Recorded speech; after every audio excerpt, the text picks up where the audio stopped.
자, 안녕하세요. 북서영 카페 여러분.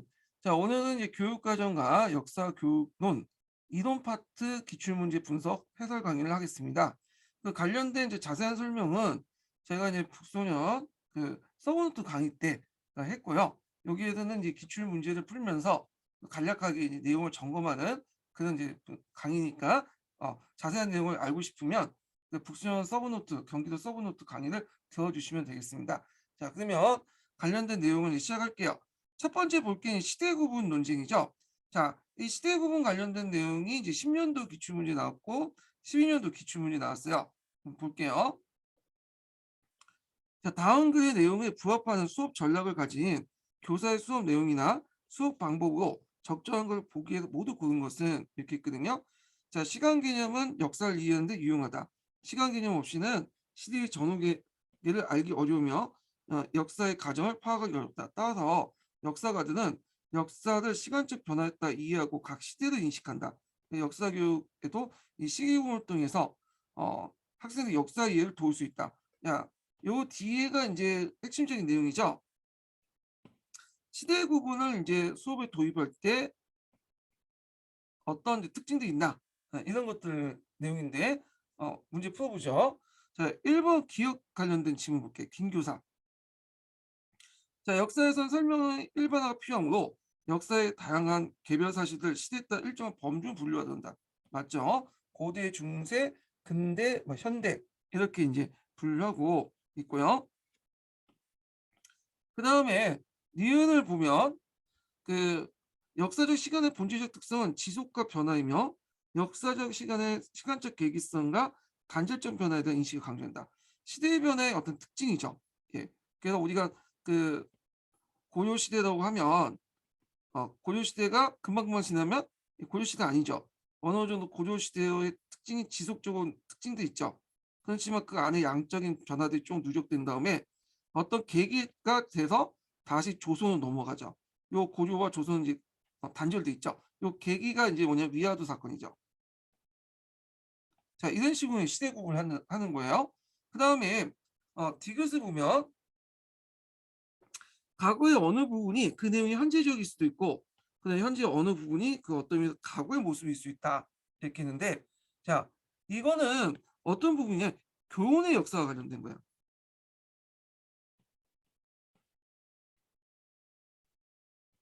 그래서 교훈의 역사를 바탕으로 한 역사 인식이다. 이걸 교훈의 역사를 알 수 있는 게 뭐냐면 이 교훈의 역사가 이제 전제가 됐던 것이 과거의 모습이 현재에도 그대로 유사하게 나타난다. 그런 것이거든요. 예. 그렇기 때문에 인간은 공통된 속성을 갖고 있고 본성을 갖고 있기 때문에 과거의 인간이나 현재의 인간이나 뭐냐 비슷하다. 그래서 현재의 문제를 해결하기 위해서는 과거의 교훈을 얻을 수 있다라는 게 내용이야. 교훈의 역사 관련된 거니까 어, 그 맞진 않고요. 그럼 리을을 보죠. 자, 교사의 발전은 교사의 발전, 역사의 발전은 단선적인 것이 아님을 이해하고 비이성적이고 불합리하고 우연적인 역사에 미친 영향을 알도록 한다. 자, 요거는 뭐와 관련된 거냐면 그 역사적 쟁점 논쟁 중에 과학성과 대비된 문학성 관련된 내용이 있어요. 예. 그래서 이 문학성 관련된 내용이야. 그래서 주관적 역사. 그래서 주관적 역사를 강조하는 그 문학성을 강조하는 그 역사거든. 역사의 가치와 본질을 내러티브에 가깝다고 인식을 하고요. 역사의 발전이 당연하지 않고 복합적이며 우연성과 개연성, 불합리성이 가득 찬 전개라고 보고 있어요. 약간 이 뭐와 좀 비슷하죠? 포스트 모더니즘의 역사 관점하고 비슷하죠. 예. 그래서 이 문학성 관련된 내용이야. 그다음에 이제 미은을 보면 자 고대 중세 근대의 산문법은 단순히 왕조의 변화를 기준하는 것보다는 정치, 경제, 사회, 문화적 사실을 기초한다. 맞죠? 예. 근데 우리나라는 약간 특이하게 왕조 변화가 고대, 중세, 근대에 연결돼. 그래서 보통 이제 그 고대에서 삼국시대가 종속 통일신라까지 이제 해서 고대고 중세는 고려고 근대는 조선이잖아요. 예. 그래서 이제 이렇게 있는데 그게 이제 근데 이거는 우연의 일치라고 보시면 돼요. 왜냐면 조선이라든지 고려가 500년 됐거든요. 보통 다른 나라 왕조들은 길어봤자 200년이야. 200년. 명나라 뭐 중국 같은 200년 단위로 정권이 바뀌잖아요. 우리나라는 500년 넘어. 그러니까 500년이면 단순히 정치적인 변화뿐만 아니라 거기에 이제 사회 경제적 문화적 변화도 같이 수반되기 때문에 약간 이제 이런 시대 구분의 기점이 될 수 있다는 거예요. 근데 이거는 우리나라의 특수한 현상들이고 보통 이제 세계사적으로 이렇게 시대 구분할 때는 이게 단순 왕조 변화 가지고 시대 구분하지는 않아요. 정치, 경제, 사회, 문화적 사실을 바탕으로 해서 그런 시대 구분을 하죠. 자, 그래서 이제 맞는 것은 기응, 니은, 미음이죠. 예, 답이 4번이죠. 4번. 자, 그다음에 2번 문제 볼게요. 2번 문제. 자, 이것도 이제 시대 구분과 관련된 거죠. 그래서 기읍과 니은에 대한 설명을 적정한 것을 보기에 있는 대로 고르시오. 그래서 시대 구분은 역사 이해 길잡이 호전적인 가치를 가진다. 근데 요게 이제 시대 구분의 장점이죠. 이 남색책에 있는 내용이에요. 그래서 시대 구분의 장점도 나올 수가 있어. 그래서 시대 구분도 나올 때가 됐거든요. 지금 12년도에 마지막 문제 나왔으니까 지금 10년이 넘었죠. 예, 그러면 나올 때 됐어요. 이것도. 자, 하여튼 장점을 파악을 해두세요. 장점. 자, 역사에서 시대를 구분하는 대표적인 사례는 고대, 중세, 근대 삼분법이다. 그 역사에서 시대 구분은 수많은 역사의 사실들을 분류하여 역사의 흐름을 파악하는 데 도움이 된다. 따라서 역사를 배우는 학생들이 시대 구분의 목적과 의의를 이해할 수 있도록 시대 구분을 주제로 한 역사학습이 필요하다. 이렇게 있죠. 자, 그러면 이제 문제를 풀어볼게요. 자, 기억을 보죠. 역사가 해석과 판단에 개입돼 구분됐다. 맞죠? 고대, 중세, 근대 구분법은 뭐냐면 역사가 판단에 들어가요. 시대마다 달라. 아, 그래서 그 18세기 계몽주의는 그 당시 중세를 좀 평가 잘하였죠. 19세기 낭만주의는 중세를 좀 높게 평가를 하고 있고, 그다음에 기준도 다르죠. 마르크스 같은 경우에는 생산 수단에 따라서 이렇게 구분을 했고요. 그래서 답이 맞고, 자, 그다음에 서유럽이 아닌 다른 지역을 적용하기 어렵다는 비판도 있죠. 맞죠? 이런 삼분법은 어, 주로 유럽의 기준이에요. 그러니까 이제 우리나라나 뭐 중국이나 아시아 국가들에게 다른 나라에게는 적용하기 쉽니다. 왜냐 역사적 배경이 다르잖아요. 자, 그래서 있고 그다음에 이제 니은을 보면 자, 학생 스스로 시대 구분에 대한 자신의 관점을 갖고 하는 게 바람직하다. 예. 따로 설명을 할 필요 없죠. 이거는 바람직한 거니까. 그래서 이제 교사의 역할은 이제 다양한 관점을 이론을 소개하면서 학생들의 어떤 자신의 관점과 이해를 구축하는 데 도움을 줘야 돼요. 예. 그런 것도 있고. 그다음에 이제 어 니을 보면 역사에 대한 배경 지식이 없는 초등학교 저학년 학생에게 효과적인 학습 방법이다. 요건 틀렸죠. 요거는 어느 정도 이제 역사적 악목을 읽는 내용 배경 지식이 있어야지만 할 수 있기 때문에 배경 지식이 있는 고등학생 정도 돼야 돼. 네. 고등학교 아니라 초등학교 어 초등학교 맞는데 이 저학년이나 고학년 학생들. 그러니까 어느 정도 이제 배경 지식이 있는 학생들에게 통한다. 이렇게 보시면 되겠죠. 뭐 이것도 뭐 당연한 얘기 때문에 뭐냐면 오답지 매력도는 별로 없는 것 같아요. 그냥 쉽게 맞출 수 있어요. 이거는 기은, 니은, 티은 이렇게 있고 그럼 여기에서 이제 시험 문제 나올 부분이 뭐야? 시대구분의 장점 나올 수 있고 그다음 고대, 중세, 근대 삼분법의 특징들 이런 것들이 나올 수 있고요. 그다음 시대구분 역사학습에 적용할 때 어떤 내용들 관련된 내용들이 나올 수가 있겠죠. 자, 그다음에 슐만의 분류 볼게요. 슐만의 분류는 기출문제 자주 나오는 테마 중에 하나야. 여기 보시면 어, 있죠. 그래서 여기 있는데 이거 외에도 뭐 다른 그 문제에도 붙여 있는 것들이 많아요. 예. 그래서 슐만의 분류 내용 볼게요. 자, 1번 보면 슐만이 제시한 교수 내용 지식에 대한 설명을 오는 것은 이렇게 있거든요. 자, 슐만의 교수 내용 지식은 내용이 가르치기 위한 방법적 지식이죠. 그래갖고 이제 있는데 그 특정 국가 특정적인 교수 지식이고요. 그리고 잘 알고 있어야지 잘 가르칠 수 있는 이런 것들이 이제 내용인데 그 내용을 보면 1번 특정 교과와 상관없이 교육학 일반에 다루는 이론 범주에 해당하는 지식이다. 틀렸죠.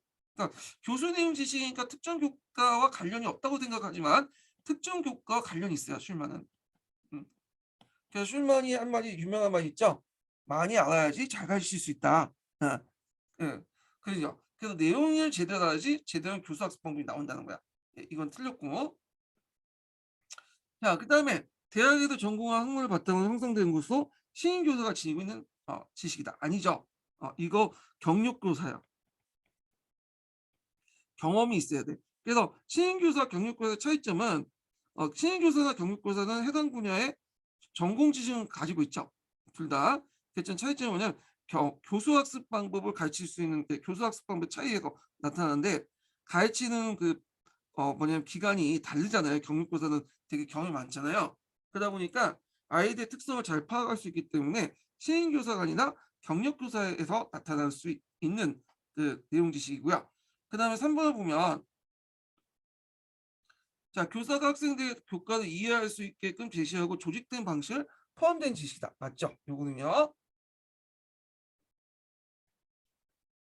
자, 그다음에 학생들은 다른 교과에서 학습하게 될 교육과정 자료에 대한 지식과 이전 학년에 배웠거나 당학년에 배울 내용에 관한 지식이다. 요거는 교수 내용 지식이 아니라 교육과정 지식이야. 예, 교육과정 지식. 출문의 교육과정 지식하고 관련돼 있다. 답은 3번이고요. 그 다음에 2번도 슐만과 관련된 내용이죠. 슐만은 교사에게 필요한 내용 지식, 교수 내용 지식, 교육과정 지식을 구분하고 있다. 예전 문제들은 이렇게 아주 친절하게 설명까지 좀 해주는 특징이 있어. 굳이 그냥 이거 설명할 필요 없는데 자 이렇게 해줘요. 자 이와 관련하여 다음 물음에 답하시오. 이렇게 있거든요. 자 역사 교육에서 내용 지식, 교수 내용 지식, 교육과정 지식이 무엇인지 설명하시오. 이렇게 있거든요. 자 내용 지식은 이제 교과의 기본 개념과 원리 및 방법적 지식을 얘기하고요. 자, 교수 내용 지식은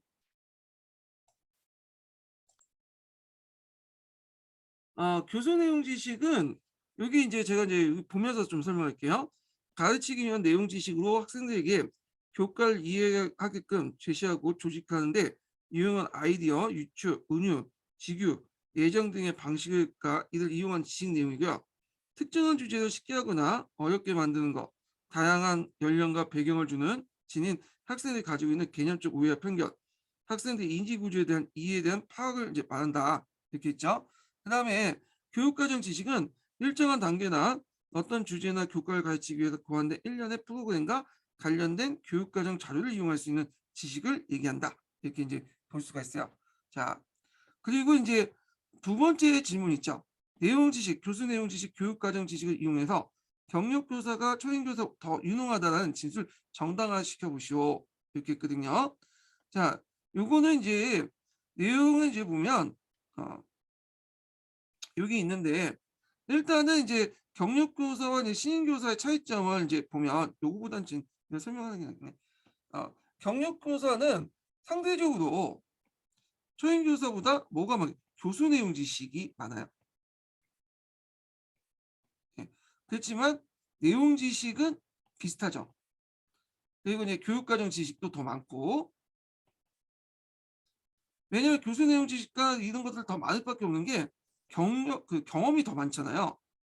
경험이 많다 보니까 가르치는 어떤 방법도 실적 스킬도 늘어날 수밖에 없고 그다음에 어떤 나름대로 교육관도 생길 수밖에 없겠죠. 자, 이런 내용들로 이제 구성을 답안을 쓰시면 될 것 같아요. 그래서 자세한 거는 제가 저 기출문제 분석집에 적어놨으니까 파악을 해두시고요. 자, 3번을 볼게요. 3번. 자, 가는 이제 김교사의 수업 계획이고 나는 전시회 준비를 위한 학생 모든 회의 장면이다. 작성 방법에 따라서 이렇게 서술하시오. 이렇게 있거든요. 자, 여기 보면 다음 학습 주제인 영국 산업혁명 시기의 아동 노동에서 사진과 그림, 통계, 기타 자료를 활용하여 당시 아동 노동이 성행했던 이유, 아동이 받은 대우, 문제점을 다루고자 한다. 이렇게 있죠. 그래갖고 이제 쭉 넘어가 기억해 보면 국가교육과정과 학교교육과정 그리고 각종 교육과정 자료를 확인해 보니 작년 땡땡 과목과 올해 땡땡 과목에서는 오늘날 아동노동 문제를 다뤘습니다. 이렇게 있고 그 다음에 이제 아동 문제에 관련된 학생들 간의 대화들이 쭉 있어요. 자 여기 보면 학생 A는 아동노동 역사에 대한 생생한 그림 자료와 사진을 보니 글로 읽는 것보다 당시 상황을 훨씬 더 잘 알 수 있습니다. 그래서 이때 수업 소재로서 뭘 다루고 있죠? 자료와 사진을 다루고 있죠. 예, 수업 소재로서. 자, 거기서 밑에 이제 그 사진과 자료가 있죠. 예, 여기 그림 자료죠. 예. 그림자료 사진을 다루고 있는데 이 그림자료 첫 번째 그림자료는 뭐 서양사와 관련된 내용이지만 여기 한번 볼게요. 여기 아동들이 그 들어가서 이제 석탄을 캐고 있죠. 원래 석탄은 그 지천에 깔려 있었어요. 이 니탄이라고 하죠. 줍기만 하면 되는데 나중에 산업혁명 때 석탄을 많이 이제 사용하다 보니까 인제 주변에 인제 길가에서 널려 있는 석탄들이 없어졌어. 그럼 어떻게 될까? 석탄을 깨기 위해서 파기 위해서 인제 얻기 위해서 땅을 계속 파요. 예 땅을. 그리고 마지막에 막장이라고 있죠. 예 막장 인생이라고 하는 거기까지 돌아가게 되죠. 이렇게 내온 다음에. 근데 요게 통로가 되게 적어요. 그래서 건장한 성인 남자가 들어가기에는 좀 힘든 그 통로야. 그러다 보니까 주로 어떤 얘들 많이 이용했냐면 규모 작은 얘들 있죠. 어린이들, 아니 여성 노동자들 주로 이용했어. 그래서 어린이들이 여기 막장에 들어가서 그 좁은 통로를 통해서 석탄을 운반하는 모습이야. 예, 요 모습이. 그다음에 인제 요게 20 요게 인제 요 내용 사진 방직 공장이라는 이제 여공이죠. 어린 여공들. 이건 20 세기 때 미국의 섬유 공장에서 인제 일을 한 건데 어린이들이 인제 뭐냐면 몸집이 작기 때문에 빨리빨리 움직일 수 있죠, 기계 사이에. 그러다 보니까 아동 노동을 이제 아동들을 인제 이렇게 공장에 많이 침입시켜 갖고 취업시켜 갖고 이제 사용했는데 자 그래서 이 두 개의 그림과 사진을 보여준 거죠. 예 이렇게. 그래서 이 학생 B가 이제 그림과 사진에 대한 설명을 쓰자. 왼쪽은 영국 산업혁명 시기 때 지하 탄광에 석탄을 낳은 아이들이 그린 그림이고 아이들 그린 그림이고 오른쪽은 20세기 초 미국의 어느 섬유 공장에서 일했던 어린 노동자 사진이야. 자, 그래서 학생 씨는 전시가 관련자들이 아동 노동의 역사나 제대로 이해를 하려면 눈에 보이는 장면에 대한 설명이 부족해. 그 장면이 나올 수 있는 니은에 대한 설명이 필요해. 그죠? 요 니은에 들어가는 설명은 뭘까? 시대적 배경과 사회의 상황을 얘기죠.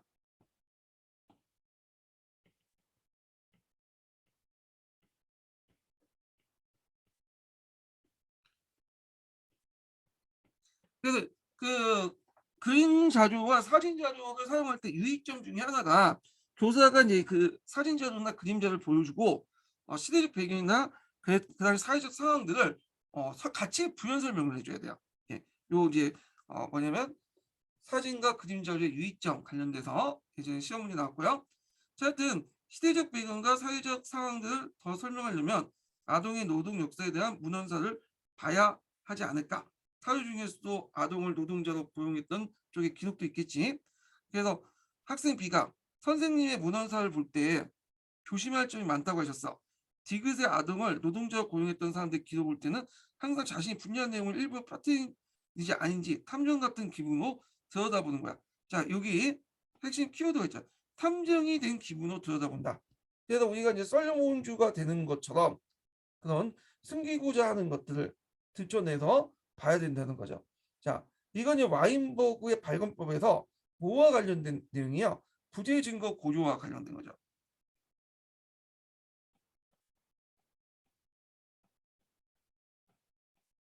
예. 자, 그래서 기록할 수 있는데 기록하지 않는 것이 무엇인지 생각해 봐야겠지. 이렇게 있죠. 그래서 이제 있고 그 뒤에 있는 내용들 각자 읽어 보시고요. 자, 밑줄진 기획 같은 이제 교사의 전문 지식을 출마에 제시한 용어를 쓰고 그 의미를 서술해 볼 것. 자, 기획은 이제 요 관련된 내용은 뭐예요? 교육과정 지식이죠.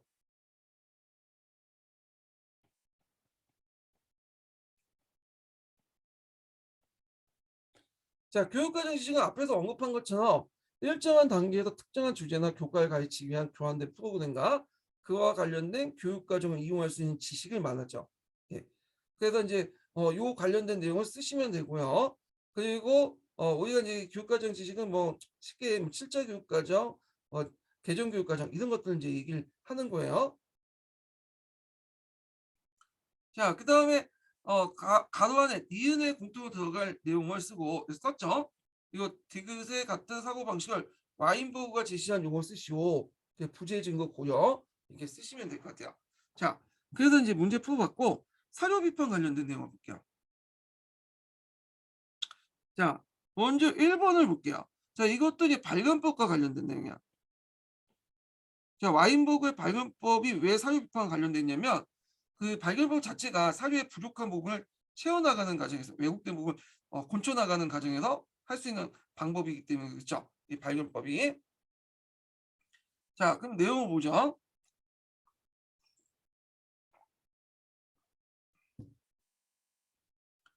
자, 다음 빈칸 가에 들어갈 단어 쓰고 밑줄 친 나의 의미를 두 줄에 쓰시오. 이렇게 했거든요. 여기 이제 와인버그라는 사람이 나오죠. 예. 그래서 이제 와인버그 여기부터 읽어볼게요. 자, 와인버그는 역사가들이 사료의 사실들을 발견하기 위한 활용하는 방법, 학적 맥락과 부재 증거의 고려 네 가지를 제시했다. 자, 그러면 한 가지가 빠졌죠. 여기 학적 맥락과 가에 들어갈 거면 출처 확인이 빠졌죠. 예. 그래서 이제 있고 그다음에 나의 부재 증거 고려. 요거 앞에서 이제 그 21년도 기출문제 나왔잖아요. 이게 예전에 06년도에 기출문제 나왔어요. 예. 그래서 부재 증거 고려는 역사가가 문헌 증거를 고찰할 때 저자가 의도적으로 빠뜨린 점을 고려하는 거라고 이제 쓰시면 되겠죠. 예. 그러면 이제 여기에서 요것만 딱 기억하시면 안 되겠죠.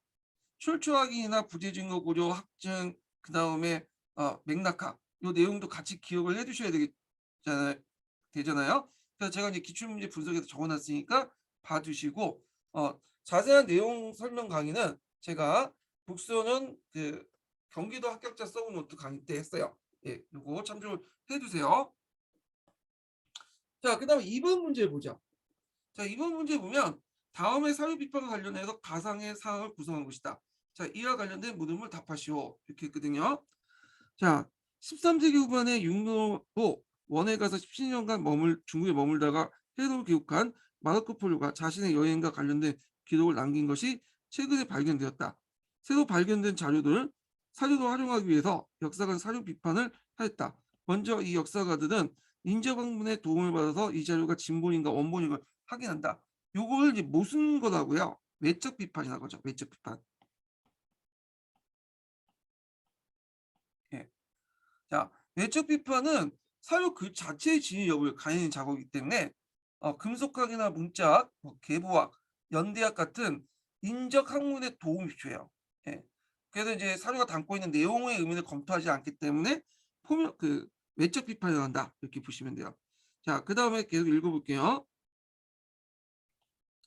자, 그 진본임을 확인되자 그는 사료의 내용을 분석하여 신뢰성을 결정하는 작업을 했다. 먼저 사료를 의식적으로나 무의식적으로 거짓된 잘못된 내용이나 가정 말 등을 섞여 있는 걸 검토하고요. 자, 이걸 이제 텍스트 비판이라고 하죠.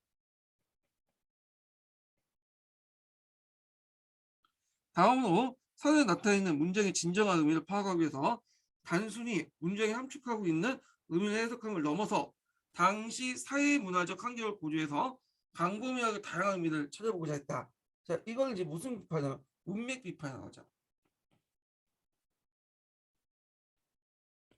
그래서 이제 이렇게 외적 비판과 문맥 비판의 어떤 사전적인 의미를 물어봤어요. 근데 이게 공사 문제라서 03년에 공사 문제잖아요. 문제가 좀 쉬운 편이에요.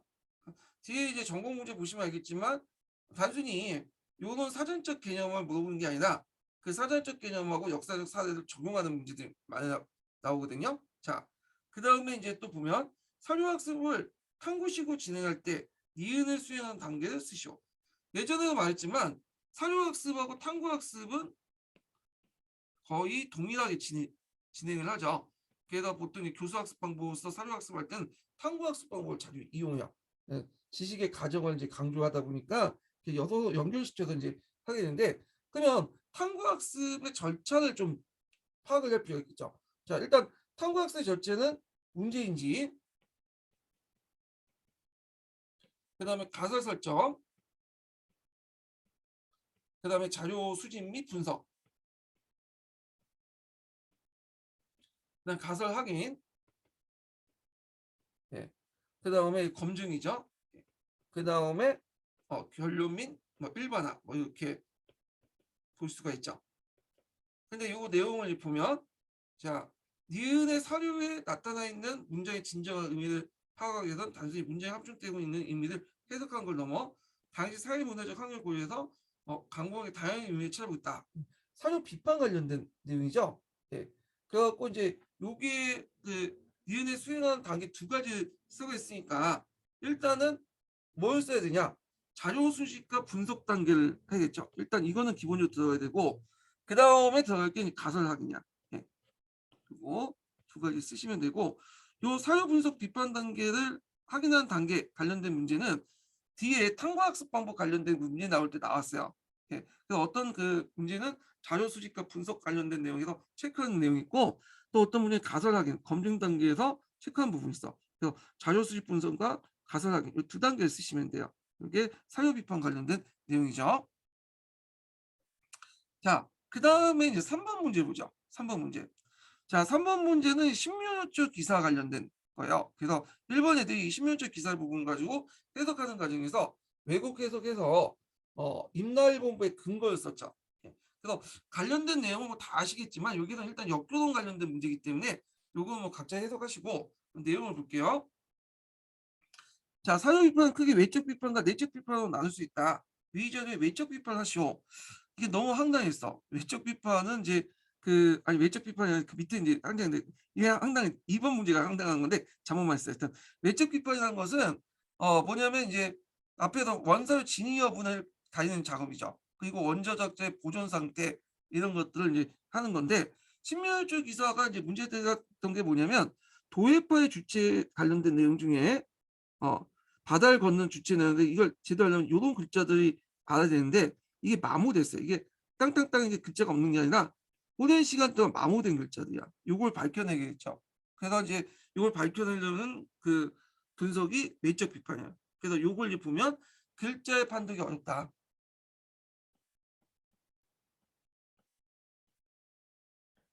그래서 마모된 글자의 판독이 어렵고 그 다음에 요거 이제 나중에 비문 변조설이라 갖고 이제 비문이 변조됐다.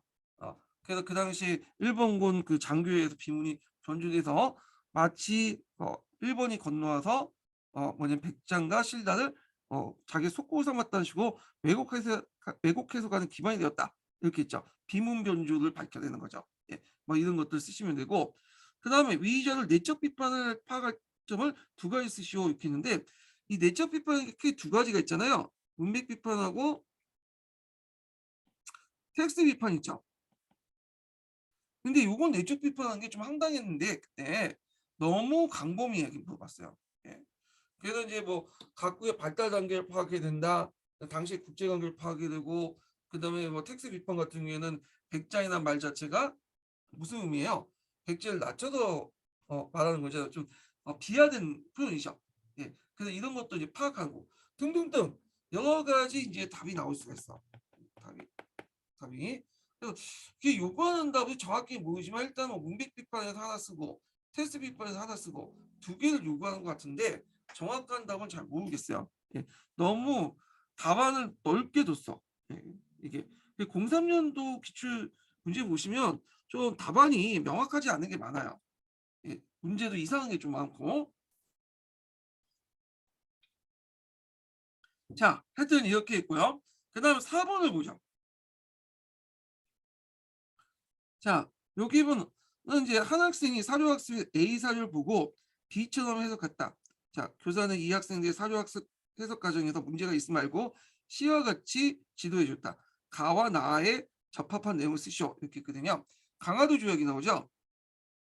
1조 보면 조선은 자주국이며 일본과 똑같은 권리를 갖는다.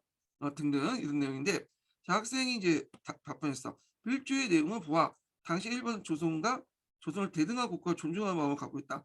전혀 아니죠. 이건 잘못된 이제 해석이잖아요. 그럼 이걸 이제 교사가 조언을 해줘야 되는데 어떤 식으로 조언을 해주냐? 자, 학생의 해석은 사료에 나타난 포면적 의미만 파악하는 것입니다. 그러나 일본의 제1조 규정한 것은 당시 국제관계를 고려했대. 네, 국제관계는 이제 사회문화적인 어떤 대의관계 이런 것들을 얘기하죠. 그러니까 문맥 비판하는 거죠. 뭐뭐 해야 됩니다. 이건 가야 돼갈 건 뭘까요?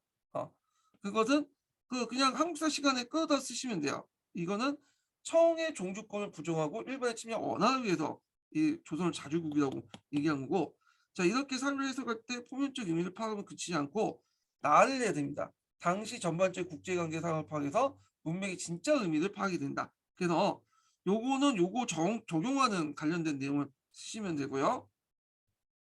그리고 요거는 뭐와 관련된 문맥 비판의 내용을 쓰시면 돼요. 문맥 비판의 내용을 요 사항과 이제 맞춰 갖고 적용해 갖고 이제 쓰시면 되는 내용이에요. 예. 자, 그다음에 5 번을 보죠. 5 번. 자, 다음은 사료 학습의 사례를 제시한 것이다. 자, A는 학생들에게 배부된 자료이고 B는 이 사료를 보고 학생들이 발표한 내용입니다. 자, 학생들이 발표 내용을 보고 교사가 각각의 학생들에게 사료의 성격과 관련하여 지도 영상을 쓰시오 이렇게 있거든요. 자, 일단 A 자료를 보면 강화도 조항문이 있고 상호유사 그다음 고조사 내용이 있어요. 자, 여기 보면 가 학생은 강화도 조약 제1조의 내용으로 당시 일본은 조선을 대등한 국가 존중한 마음을 갖고 있다는 걸 알 수 있습니다. 네. 자, 요 학생들은 이제 문맥 비판의 의미를 쓰시면 되겠죠. 단순히 문장의 합중된 의미를 넘어서 사회문화적 의미를 해석해봐라. 네. 그런 걸 쓰시면 되고, 자, 나 학생은 2차 대전에 죽을 때 신피가 한 길이나 쏟았다고 하니 정말 믿을 수가 없는 책은 상공유사라고 생각합니다. 이렇게 했는데, 자, 이때 이제 나 학생에게 이제 필요한 것은 사료가 과거의 정보가 담고 있지 않고 모든 정보를 담고 있지 않고 전해지는 과거는 불완전한 경우가 많다. 이런 것들 이제 얘기하시면 되고요. 그러니까 다 학생은 모충에 대한 해석의 경우 고조사의 해석과 신체 선생님의 해석이 다르다. 이렇게 했는데 그 사료를 이용하는 사람에 따라 달리 해석할 수 있다라는 걸 있기 때문에 사료 자체를 검토 선행해야 된다. 이런 식으로 얘기를 해야 돼요. 자, 요거는 문맥 비판을 끌어다 쓰시면 되고요. 요 나와 다는 뭐냐면 그 파란 책에 보면 사료 비판할 때 유의점이 있어요. 유의점 세 가지 쓰는 게 있거든요. 요 내용을 꺼다 쓰시면 돼요. 여기에다 이제 꺼서 쓴 것 같은데 약간 이제 제 부연 설명하면 요청의 해석의 경우 고조사 해석이나 신체의 해석이 다르네요. 뭘 달라요? 이게 난 좀 이거 보고 판단했는데 다르지 않아요. 예, 똑같아요. 고조사도 모충에 대해 되게 부정적으로 서술해 있고 당연하죠. 반역을 했으니까. 신체의 해석도 그 모충은 상당히 비판적이에요. 예. 모총이 너무 권고만동하게 반란을 일으켰기 때문에 우리의 자주적 기상이 뭐냐 꺾였다. 객관적 상황도 못 보고 비판적이에요. 그래서 구조조사 해석이나 신체적 해석이 다른 게 아니라 비슷한 맥락이에요. 그래서 이제 이건 좀 약간 그런데 일단 여기에서는 이렇게 돼 있으니까 얘기를 할게요. 아마 역겨운 교수님이 써가지고 한국사를 잘 모르는 가운데 쓴 것 같아. 그냥 고등학교나 좀 대학교 때 좀 배운 통론 수준에서 문제를 내신 것 같은데 하여튼 자 6번을 볼게요. 6번. 6번 보면 다음 가에서 제시된 문자 사료의 성격을 고려하면서 나를 읽고 나에 드러난 기억의 의미를 쓰시오. 이게 띄어쓰기가 좀 안 되네요. 그리고 가는 니은을 도출할 수 있는 대목을 이건 좀 약간 끊었어야 되고 예. 자 나에서 찾아서 한 줄을 쓰고 그 의미를 해석할 수 있는 관점 두 가지 쓰시오. 복잡하게 돼 있죠. 그럼 문제가 지금 뭘 물어보고 있냐면 자 일단 첫 번째 문제는 이제 끊어서 좀 봐야 되겠죠. 나에서 드러난 것이 뭐냐 이거야. 뭘 고려해서 가에서 제시한 문자 사료의 성격을 고려해서 나에서 드러난 기억을 쓰라는 거고 첫 번째 질문이고 그 다음에 두 번째 질문은 가는 니를 도출하는 대목을 나에서 찾아 쓰고 이게 두 번째 질문이고 끊어서 그 의미를 해석하는 관점 두 가지 쓰시오가 세 번째 질문이죠. 예. 그러면 이제 볼게요. 자, 문자 사료에 기초한 역사 소수는 당시 지배층, 지배 엘리트 인식 세계를 어느 정도 반영할 수밖에 없다. 자, 이는 서를 통해서 종래의 역사 소수에 배제되었던 민중의 인식 세계나 어, 집단적 열망 등을 생생하게 드러내 보이려면 사료의 내용을 특정한 관점에 표현될 수 되었음을 인식함을 알 수 인식될 소지가 있으면 염두에 둬야 한다는 걸 의미한다. 다시 말해서 이는 사료 속에 포함된 풍자, 비유 등 수세법을 분석하여 사료 내용에 담긴 다양한 의미를 도출해야 된다. 이렇게 있죠. 자, 그리고 이제 옷차림은 신분의 기천을 나타난 것이다. 그러나 어찌된 까닭인지 근래에 이러한 문란해진 산민총민들이 갓을 쓰고 도표를 쓰는 있는 것은 마치 조종의 관리와 선배 같다. 진실로 한신 속고 짝이 없다. 심지어는 그 시현상인들이나 군역을 지는 상민끼리 서로 양반이라고 한다. 예, 양반. 지금도 이 양반 저 양반 많이 하죠. 예. 자, 그러면 이제 이게 일성론인데 일성론은 그 정조 이후의 이제 기록이 정조가 이제 그 세조시대 때 썼던 그 일기죠. 이게 나중에 정조가 집권하고 나서 국가 이제 공식 기록이 되는 건데 이게 이제 조선 후기 때 상황을 잘 반영하고 있는 기록물이죠. 자, 그러면 여기에서 나에서 드러나는 기역의 의미. 그래서 나는 이제 보면 시천상인들이나 군역을 지내는 상민들끼리 서로 양반이라고 칭한다. 이런 내용 있잖아요. 그러면 여기에서 볼 때 이걸 고려할 때 민중 인식이나 집단 열망을 표현하는 것은 뭘까? 이걸 통해서 알 수 있는 거는 예, 이거는 신분 상승의 욕구죠. 예, 신분 상승의 욕구 이렇게 쓰시면 되고 자, 그다음 두 번째 보면 가의 니은을 도출할 수 있는 대목을 나에서 가의 니은을 도출할 수 있는 대목을 어, 나에서 찾아서 한 줄 이내로 쓰시오 이렇게 했거든요. 예. 자, 이게 좀 거꾸로 됐네. 예. 가의 니은이 아니라 맞네. 제가 말 잘못네. 가의 니은을 도출할 수 있는 대목을 나에 찾아 한 줄 쓰시오. 예, 맞아요. 예. 그 사주에 담긴 내용을 다양한 의미로 했다. 요때 이제 양반이라는 거. 시현상인과 궁여해지는 신들이 서로 양반이라 부른다는 걸 하죠. 이 양반의 의미가 상당히 중의적이죠. 요게. 그 양반은 그때 당시에 어떤 의미를 띠고 있냐. 뭐 여러 가지 해석이 있었지만 일단은 첫 번째로는 묵무관리 및 그 일족들을 얘기하는 거죠. 통상적으로 조선시대 때 양반의 의미. 두 번째로는 뭐 국가의 역을 그 당시 짊어지고 있는 사람들을 다 양반이라고 했다. 예. 그다음에 여기에서 볼 수 있듯이 이제 이걸 볼 수 있는 게 시현상인들이나 군역을 지는 상인들, 그죠? 시현상인도 역을 지고 있죠. 시역이라고 해서 예. 그래서 군역을 지는 상민이죠. 그래서 역을 짊어지고 있는 사람들 다 양반이라고 했나? 원래 양반의 의미가 동반서반에 갖고 고려시대 때는 어떤 간직이 있으면 다 양반이 되었잖아요. 그래서 이제 했는데 그거 연장선상에서 얘기한 것 같아요. 예. 요 사료에서 내용을 보면 그리고 뭐 요게 더 추가하자면 서로 이제 3인칭 대사, 2인칭, 그래서 2인칭을 쓰는 거였죠. 2인칭을 쓰는 거 그 당시에 2인칭을 쓰는 건 좀 그런데 지금도 2인칭을 쓰고 있죠. 남을 지칭할 때, 당신을 지칭할 때, 당신과 함께 이 양반 저 양반 뭐 좋은 의미는 아니에요. 지금 양반은. 근데 이건 현대적 표현이고, 근데 그 사료만 이제 조선시대 때 표현만 찾아보면 두 가지 의미가 있다. 이렇게 좀 기억을 해두시면 될 것 같아요. 요게 내용이 좀 어려워요. 되게 이제 내용을 보고 한국사랑 역도를 뭐냐면 결합을 시켜서 만든 문제거든요. 문제는 좀 잘 만드는 것 같아. 근데 여기 이제 보시면 알겠지만 공사 문제야. 예. 되게 어려워했어요. 다 틀렸을까 아마. 예. 공사분들. 원래 역사에서 내야 할 문제인데 공사에서 문제를 냈어요. 이걸. 예. 자, 하여튼 한국사하고 역교론하고 복합적으로 낸 문제다. 이렇게 보시면 될 것 같아요.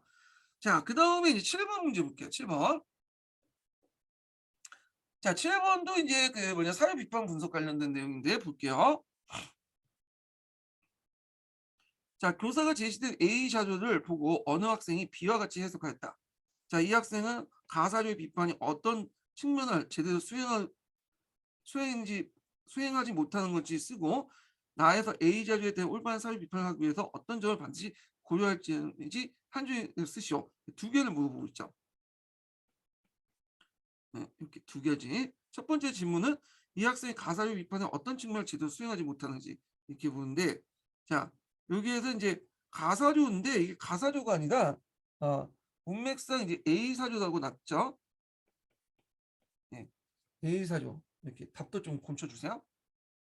이게 잘못 표시된 거야.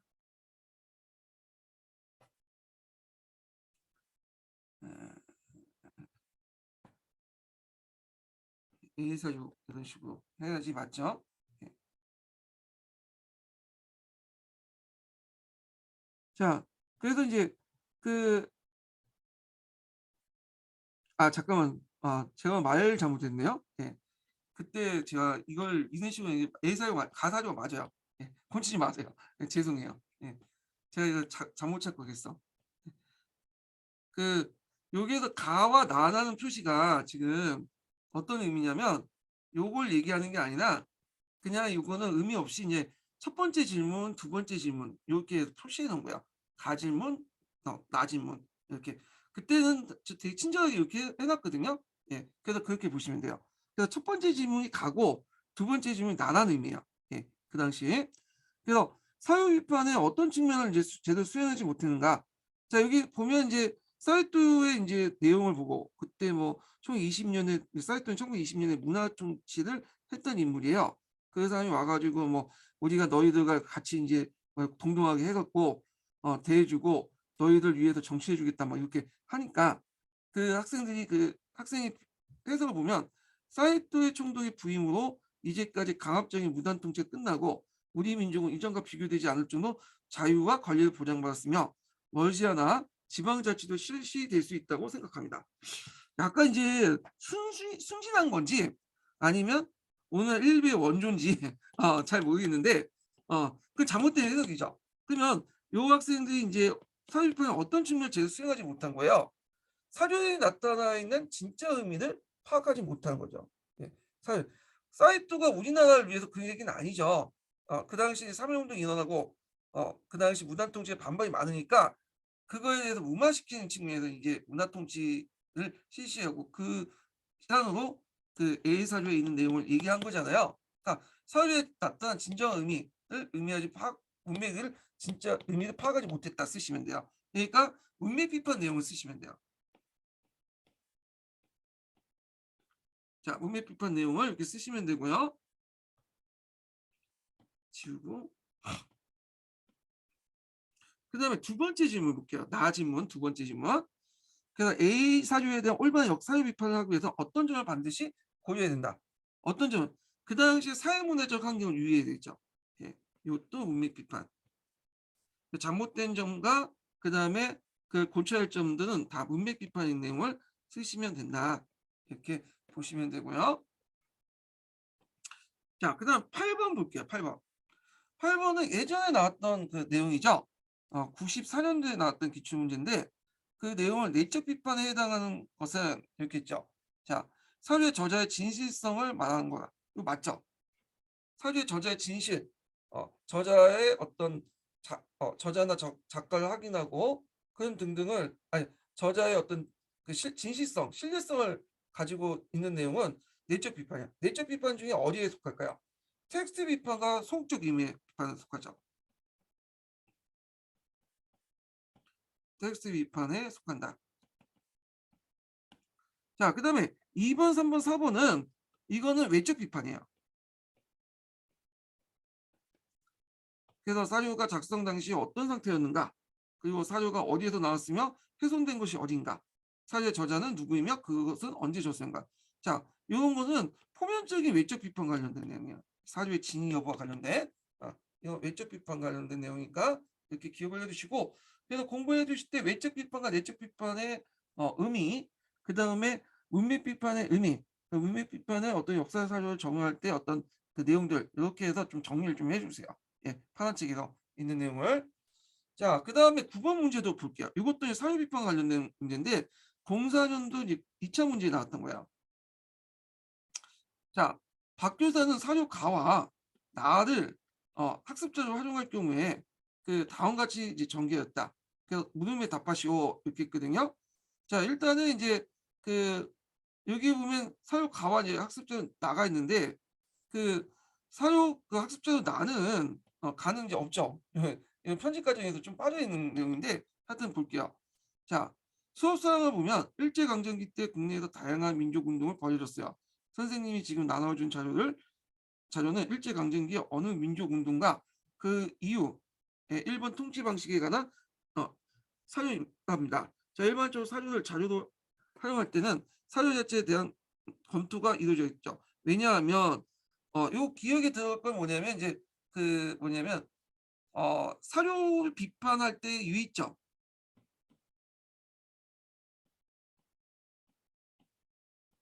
예. 유의점은 세 가지가 있어요. 세 가지. 요 세 가지 내용을 쓰시면 돼요. 네. 요거하고 비슷해요. 여기 있는 그 유의점 있죠? 유의점 요거 쓰는 거.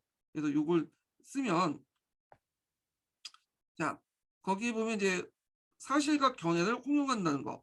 그리고 사주를 만든 사람들이 왜곡된 사실 유의시킨다. 이런 것들 이제 쓰시면 되고, 그다음에 사주의 내용은 사주에 이용하는 사람에 따라 달리 해석할 수 있다. 예. 사실과 견해가 혼용되기 때문에 이걸 구분해야 되고, 예. 혼용 구분. 두 번째는 사주를 만든 사람들이 왜곡되었다는 사실을 유의시키며 사주의 내용을 사주를 이용하는 사람에 따라 달리 해석할 수 있다.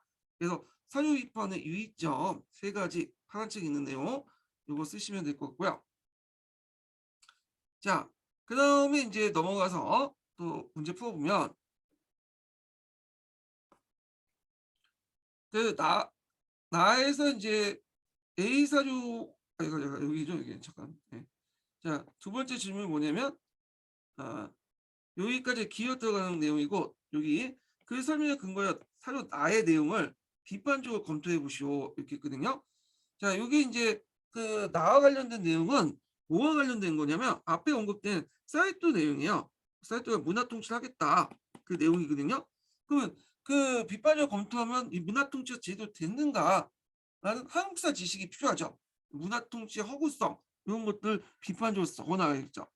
그래서 그 당시에는 이제 좀 약간 융합형 문제가 있었어요. 한국사하고 역교론이나 세계사나 역교론 내용을 좀 융합하는 문제들이 그 당시에 좀 있었거든요. 지금은 그냥 없죠. 예문만 나오지 그 연결시켜 갖고 문제는 안 내잖아요. 예, 내용적인 측면에서.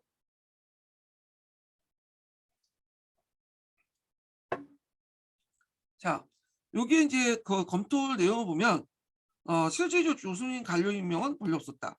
그리고 지방자치기의 권한은 별로 없었고 재산에 따른 선거권 제한 등으로 한국인들 지방자치에 참여하지 않았다. 민족 분열 정책이 이용했다. 이렇게 있고요. 자, 그다음 사회학습의 유용성을 쓰시오 이렇게 있는데 유용성은 되게 많아요. 이건. 네. 그래서 이 사회학습의 유용성은 파란 책에도 있고요. 그 다음에 뭐 노란 책에도 있고 등등 있어. 예. 그래서 사회학습의 유용성은 그 녹색 책에도 있죠. 예. 그 내용들은 관련된 교재들 바탕으로 쓰시면 되는데 저는 그냥 파란 책에 있는 내용들만 좀 적어놨어요. 이거 외에도 이게 파란 책에 있는 내용이거든요. 이거 외에도 되게 많다. 무수히 많다. 예. 이렇게 보시면 되고요. 자, 그 다음에 이제 뒤에 넘어가서 연구 방법론을 볼게요. 자, 여기 이때 연구 방법론은 이렇게 방법이 들어갔으니까 교수학습 방법론 이렇게 생각하시는 방법이 있는데 교수학습 방법이 아니에요. 이거 학생들을 대상으로 하는 방법론이 아니라 가르치는 방법이 아니라 네, 죄송합니다. 어떤 그 역사학이나 역사교육 관련돼서 연구를 할 때 방법론이야. 네. 학문적인 연구 방법론이에요. 그래서 질적 방법론, 뭐 양적 방법론 이런 것도 있죠. 탐구학습이나 뭐 토의학습이나 문답학습 그런 게 아니에요. 교수학습 방법이. 이때 방법은 연구 방법이야. 연구 방법. 자, 그러면 이제 문제 풀어보면 1번 문제 풀게요. 자, 사회과학 연구 방법 중 해석학적 연구 방법의 특징을 쓰시오.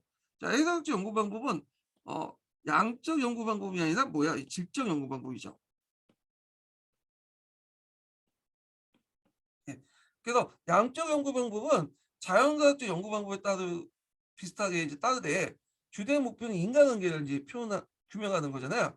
그래서 객관적 지식을 얻기 위해서 어떤 실험 방법들을 사용하고 통계나 이런 것들 실험 방법을 사용하고요. 그 데이터를 바탕으로 수의적 통계를 내서 일반화된 모델을 만들려는 한 건데 주로 이제 이 모델을 사용해서 행위 과정의 결과를 예측하거나 통제를 하기 위해서 한 거죠. 예. 질적 방법론은 주로 인류 민속지학 같은 해석학 같은 방법론이죠. 그래서 그 고유한 사물의 특징을 파악하는 방법이고 참여 관찰이나 면접 이런 것들 주로 사용을 하게 돼요. 그래서 이 방법을 사용한 교육학 연구는 교육 형상을 상이한 관점과 의도를 가진 인간사의 상호행위를 보고 행위자의 관점에서 교육 형상을 이해하려고 하죠. 객관적인 측정 도구가 아니라 주로 연구적 판단하는 참여 관찰과 면접 조사 방법이 주로 이용된다는 거. 이걸 좀 기억을 해두시면 될 것 같아요. 자, 그러면 이제 문제 풀어보죠. 자, 1번 보면 경험적인 자료를 개량하여 분석하였다. 이거는 양적 연구 방법이죠. 그 다음에 2번은 인간의 행동의 의미를 파악에 중점을 뒀다. 네, 맞고요. 그다음에 개념의 조작적 정의에 필요하다.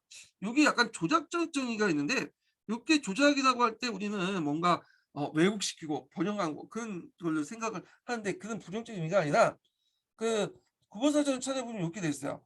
그 조작이라는 의미가 그런 의미는 외에도 뭐냐면 개념의 의미를 상황에 맞게 재정의하는 거야. 자, 예를 들어서 소금은 용해성을 가지고 있다라는 의미 있죠. 근데 이걸 이제 애들에게 가르치면 어렵잖아. 그럼 용해성을 애들의 교육적 목적에 수준에 맞게 표현을 해야 되겠죠. 애들 수준에 맞게 풀어서 쓰면 교육적 목적에 풀었으면 소금은 물에 넣었더니 녹았다. 이렇게 재정의하는 거야. 예. 그래서 이런 것들은 보편성을 가진 개념을 이용하기 때문에 주로 어디에 속하냐? 양적 연구 방법에 속해요. 이건 남색 책이나 파란 책이 기본서에 있는 내용이 아니라 이거는 이제 일반 사회과 교육론이라는 책이 있어요. 거기에 있는 내용이야. 예. 그래서 그 당시 93년도였기 때문에 일사과도 이제 같은 관련된 내용이 나왔어요. 예. 융합형 문제들이. 그 다음에 이제 4번을 보면 사회 형성에 관한 일반적인 법칙을 발견하는 게 주목적이다. 자, 이거는 양적 연구 방법이죠. 그래서 이제 객관적 지식을 얻는 것을 주목적으로 하죠. 자, 그 다음에 2번을 볼게요. 자, 밑줄친 가의 같은 연구 방법이 무엇이라고 하는지 쓰고 어떤 교사가 조선 3사의 기능을 설명할 때 비교 방식의 교수 내용 지식을 사용한다면 다음 설명에 이어진 나의 설명 방식을 채우시오 이렇게 있거든요. 자, 이거 물어보는 게 몇 개를 물어보고 있어요 지금. 두 개를 물어보고 있죠. 두 개를. 첫 번째가 연구 방법, 가와 관련된 연구 방법. 네, 첫 번째 질문이고 어떤 교사가 조선 전기 3사의 기능을 설명할 때 비교 방식을 사용한다면 나의 설명 방식을 채우시오. 이게 두 번째죠. 자, 그러면 볼게요. 자, 교과를 가르치는 교사의 전문성을 밝히는 작업의 일환으로 근래 실제 수업에 행해지는 교실 현장에 대해 연구가 활발해지고 있다. 특히 가수업에서 이제 수업 현장에 대한 참여 관찰과 기록 및 면담, 녹음이나 녹화 등을 토대로 한데 이런 연구 방법을 뭐라고 할까요? 이건 예, 질적 연구 방법이라고 해요.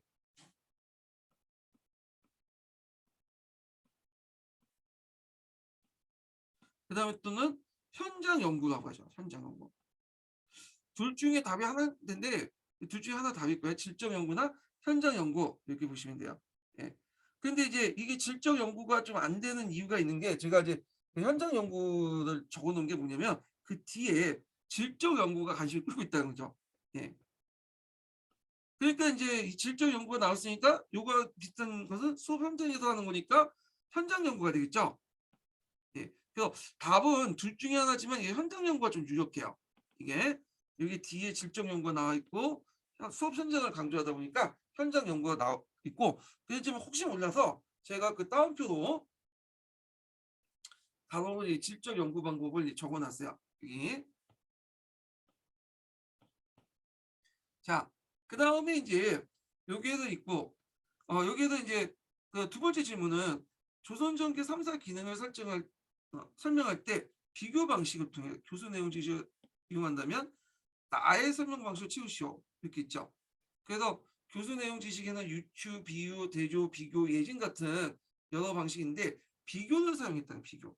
자, 비교는 비교학습법에 의하면 요거는 이제 뭐가 돼요? 공통점과 차이점이 들어가 있죠.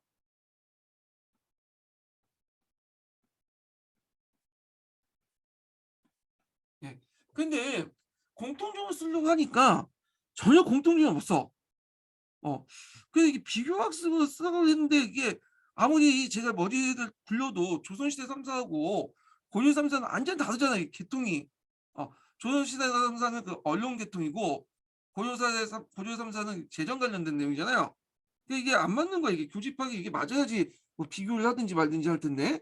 그래서 이게 솔직히 비교라고 하지만 답안 내용을 보시면 대조라고 했어. 대조로 방식 썼죠. 그래서 아예 다르니까 그래서 요거 그냥 대조 정리 측면인데 비교에 교집합이 있어야 되는데 없기 때문에 제가 대조를 썼어요. 이게 문제 오류인지 뭐 그 출제 교수님이 어떤 어 숨어 있는 의도가 있어 갖고 이렇게 했는지 그 깊은 의도가 있어서 그 문제를 냈는지 잘 모르겠는데 일단 이게 답이 안 나오더라고요. 그래서 제가 생각한 예산 답안은 대조 형식을 썼어요.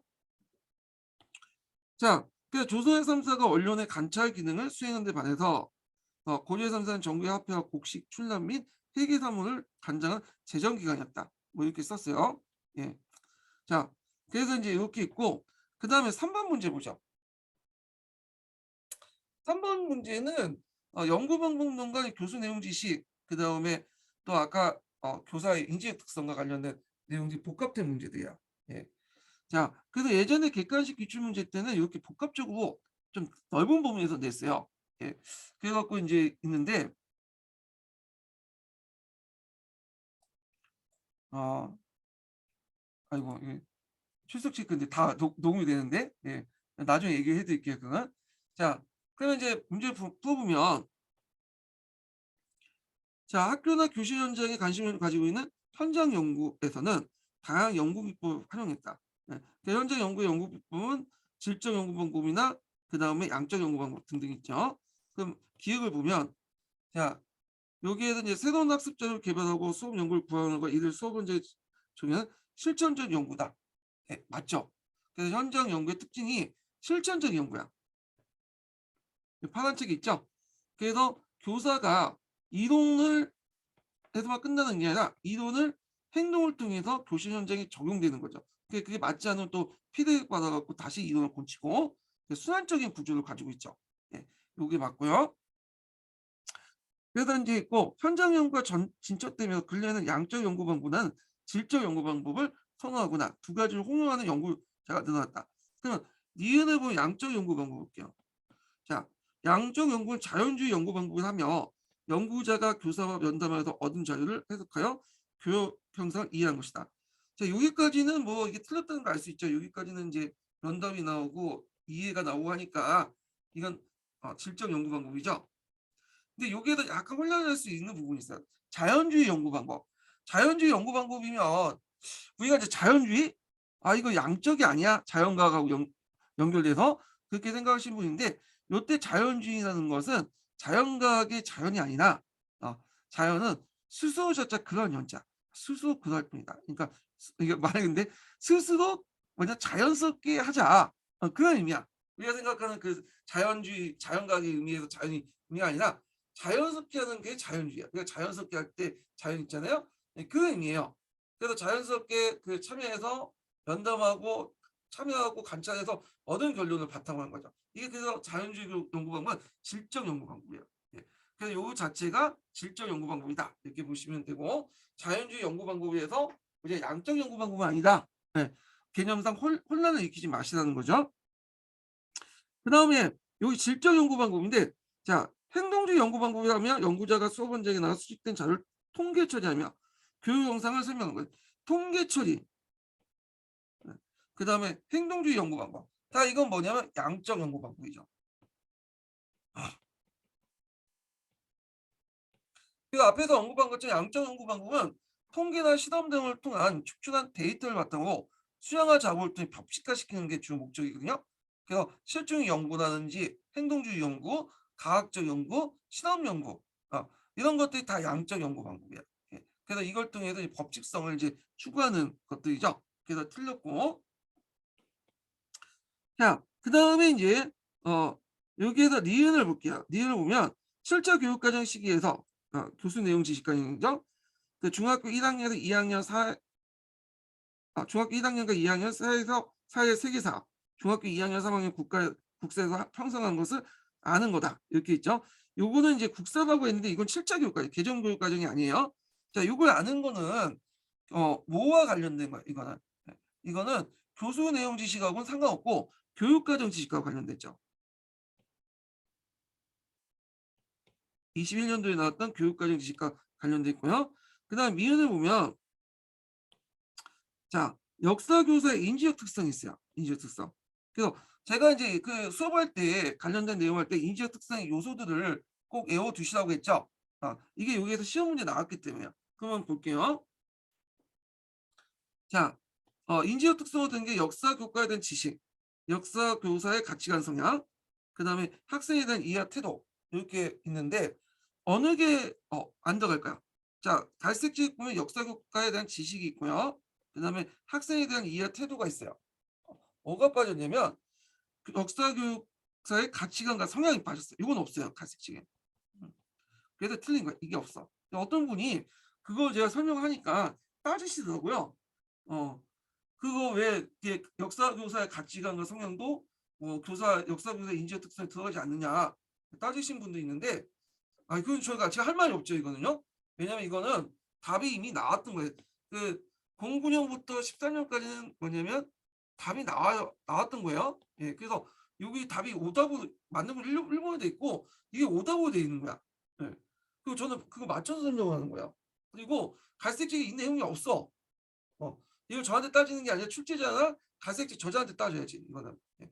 저도 이렇게 얘기를 하고 있지만 지금 제 생각을 지금 얘기하는 게 아니에요. 지금 저자의 어떤 의도를 파악해서 관련 근거를 가지고 얘기를 하고 있는 거예요. 예. 그래서 뭐 다른 의견을 가질 수 있지만 인고에서는 근거에 맞춰 갖고 좀 의견을 좀 제시해 줬으면 좋겠어요. 항상 그 얘기하시는 분 보면 자기 생각을 얘기하더라고요.